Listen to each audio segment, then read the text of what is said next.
I hope my students, past and present, will forgive me if I point out that this instant at which the class of 2013 and I are standing is exactly that perfect moment that my old friend Keats was illustrating with his two figures frozen in time on the Grecian urn, one looking back over her shoulder, the other with his hands eagerly outstretched toward the future, a world of new joys lying just ahead of them and within their grasp.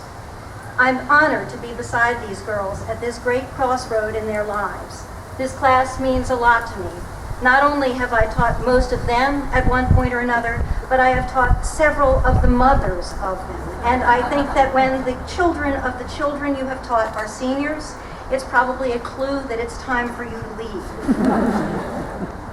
I'm also grateful to my last group of 12 advisees who adopted me with open arms this year and made me feel as if we'd known each other forever. But I know I don't have to tell this audience what a wonderful group this is. They have been generous to each other and to their teachers and have made Bryn Mawr a better place by being part of it. All of their teachers know that we send them forth armed not just with their giant brains, but with good hearts, and that they will make us proud. I have in the past months frequently been asked what I will do once I leave the ivory tower of academia. And I have to say that I bristle somewhat at the idea that the academic community is somehow cut off from real life. What does this mean exactly? Various plaques around the campus and under trees, to tiny little Nina Shack, to Anna Krupkin, who would have been a poet to remember, to Zoe Crumpton, who was going to be such a lovely and compassionate nurse, to Shauna Marshall, Shel Silverstein's joyful, bright-eyed daughter whose middle school classmates covered her locker in wildflowers, attest to the fact that we have shared grief and tragedy often. I don't think anyone would claim that we do not have our share of petty meannesses and disagreements. So perhaps those who claim that we don't live in the real world mean that what we spend our time on is not practical. Should we be teaching auto mechanics instead of Shakespeare? Cooking instead of Keats? At a neighborhood gathering once, a woman with whom I was not well acquainted announced that she didn't want her daughter to graduate from college with a degree in nothing, by which she so clearly meant liberal arts that I spent the rest of the evening avoiding her so that I wouldn't have to confess that my major had been Latin. In her eyes, I'm sure the biggest nothing imaginable. How does the study of ancient history, of Plato and Aristotle, of poetry and plays, arm one for life? I think the answer to that is clear if you look at what Bryn Mawr has from the beginning attempted to be. Our course was set early on by our first headmistress, Edith Hamilton, a woman steeped in knowledge of things hugely impractical by today's standards. When my twin and I came here as very little girls, we wallowed in the stories of golden Apollo and silver Artemis that were Miss Hamilton's gift to her smallest students, a gloriously imaginative lens through which I've been able to view the world around me ever since. Is this useful in the strictest sense of the word? No. But Edith Hamilton's championship of women's education, her zeal for religious tolerance, her insistence that financial aid be available to girls unable to pay their own way, these ideas, which are the core of who we've always been, she did not learn in auto mechanics class. She once said that Greece's greatness did not spring from its theater, or its architecture, or its literature, or its philosophers, that essentially these things all sprang from the fact that Socrates found on every street corner and equivalent of the baseball field people who were caught up by his questions into the world of thought. To be able to be caught up into the world of thought, that is to be educated. This thinking and the huge ideas that came from it, democracy, justice, art, literature, the things that stretch the limits of the human mind, are what has moved us from mere survival to civilization. Don't get me wrong, we need people who can fix a carburetor or know what a carburetor does.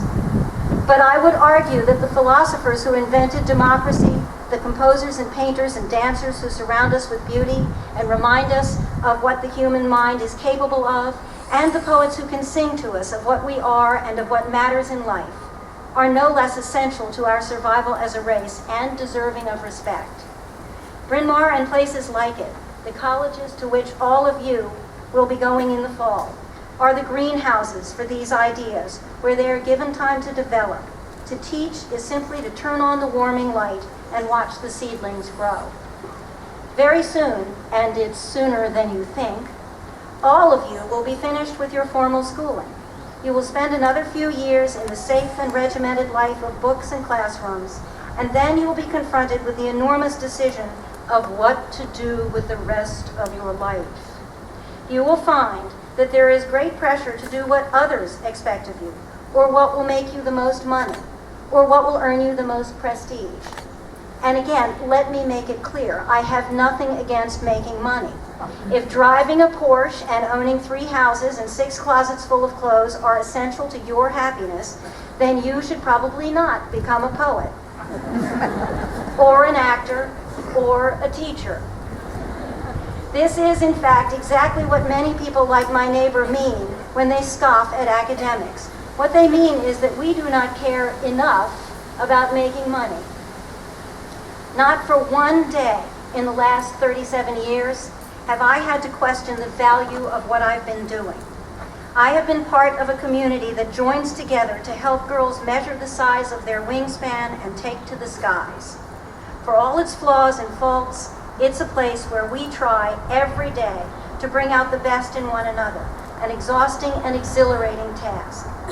Let me, if I may, give you an example of a girl who to me sums up what we do here at Bryn Mawr. I have changed her name and tweaked some of the facts, but this is essentially her story. Until 13 years ago, I taught both middle and upper schools, and was therefore in a perfect position to watch my students grow from little girls into the poised and polished sophisticates you see before you today. I met the girl I will call Margaret when she became part of my 6th grade advisory. Margaret was what I can only call an odd duck. Her features at that age were too big for her face. Her teeth, encased in braces, looked as if someone had thrown them at her from across the room. In addition to this, she had a quirky and brilliant mind. Things came out of her mouth that her classmates could not understand. Her belongings were strewn from one end of the garret building to another. When she opened her locker, an avalanche of books descended onto her head. Every day, I found myself saying things to her like, "What comes after first period, Margaret?" "Yes, second period." Every year she ran for class office, giving, despite my best efforts, long and rambling speeches about how much she knew and understood pain. Every year, she was soundly defeated. In 7th grade, she adopted the goth look, painting her fingernails black and dressing in leather on days out of uniform. Her parents, whom I grew to love, grieved for her as only the parents of an unhappy child can grieve. In vain did I reassure them that different would be cool when she got older. They saw only the middle school shark tank in which she was swimming and despaired.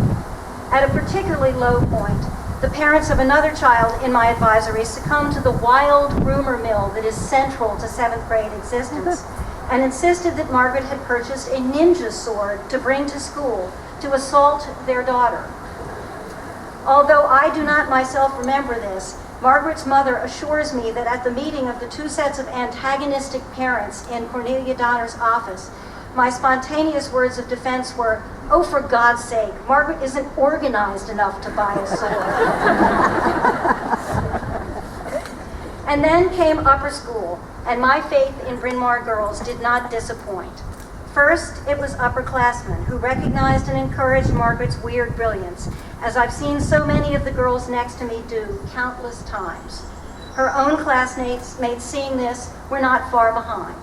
Her teachers, as they had all along, fanned the flames of her curiosity and nurtured her love of literature, her wild and wonderful ideas, her zeal for all things artistic. She took up electric guitar, learned to sing, developed a following. The girls around her began to recognize, as her teachers had all along, the determined gentleness that had always kept her from returning meanness for meanness. she became in turn a haven for younger girls who were not quite like everyone else. Margaret was, in fact, beloved. And when, as a senior, she won the Creative Writing Award and came up on stage to claim it, and the cheers of the whole student body rocked Centennial Hall, I sat in the back row and hoped that no one would see me crying, and knew that her mother was doing the same. Margaret was a team effort, a product of her parents' steadfast love, her teachers' patience and high expectations, and the wisdom and tolerance of the girls around her. And she is only one of hundreds I could name. To watch these daily miracles take place and to try to help them happen, that's what it means to be a teacher, and gold pales in comparison to the rewards we reap. These lovelies beside me are about to follow Margaret and hundreds of her Bryn Mawr sisters out into the wider world. Their talents are many and varied. Some who have found their joy in the science labs of the Hardy Building will become teachers. Some who have gone nose to nose with their classmates at the Harkness table will be lawyers. Some will take what they've learned from Mrs. Byank and the Lee Try and move eagerly into the ever-expanding world of technology and computers. Some who have learned to love the language of numbers will move financial mountains and rule Wall Street and the world. But there are also poets in the class, and painters and actors, and I would remind them of a word we overuse here at the Bryn Mawr School for Girls: passion. My colleagues can tell you that I frequently scoff when I hear that word. We use it lightly. My passion for Chipotle, my passion for shoes. To me, in its truest sense, passion is the thing without which your soul shrivels, the thing you must do, no matter what the cost. So if there's one message to my ramblings today, it is this: while you're still free to do so, before mortgages and bills and babies crowd your landscape, take a run on that not-so-sensible or lucrative path that's always beckoned. Be a waitress in New York while you try for your big break on Broadway. Starve in a garret while you wait for that publisher to call saying she loves your poetry. Or be a teacher. I cannot imagine a better life. What I would like you to remember when the time comes for you to choose what path to take is that doing what your parents think you ought to, or making pots of money, will not be the right choice unless you love what you'll be doing every day. Driving a Porsche to work will give you little joy if you don't like what you do when you get there, and you will never do your best work if your whole heart and mind are not engaged. You do not want to wake up at 40 as the top real estate lawyer in the firm, only to wonder whether you might not have made a world-class painter if only you'd given it a try. In the end, you will find happiness not in what you own, but in who you are. I do not own a Porsche, or a chalet in Switzerland, or 6 closets full of clothes, but I join in retirement the man I've loved since I was not much older than the girls on this stage. We have 3 kind and smart and funny children and a glorious daughter-in-law who love us and love one another. And every day, I have loved what I've done, being caught up into the world of thought that's education. I have loved what I've taught, I've loved the girls that I've taught, and I have loved the people with whom I've taught. Those are riches, girls. Those are riches.